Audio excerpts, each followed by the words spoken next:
Hi friends! Thanks for tuning in. If you like this video, please give it a like, comment below, and take a moment to subscribe to our channel.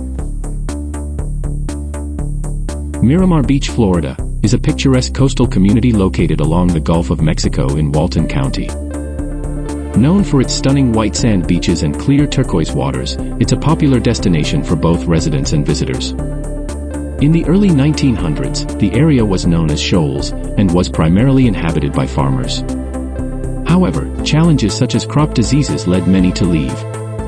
In 1927, Colonel Michael Grimaldi and his wife, Marion, purchased land here, drawn by the beautiful Gulf views. They envisioned a retirement community, and by 1937, the area was renamed Miramar Beach, with Miramar meaning sea view in Spanish. Miramar Beach has experienced significant growth over the years. According to the 2020 census, the population was 8,000, reflecting a steady increase as more people discover the charm and appeal of this coastal haven. Today, Miramar Beach seamlessly blends its rich history with contemporary living, offering a vibrant community atmosphere amidst the natural beauty of Florida's Emerald Coast.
Thanks for watching!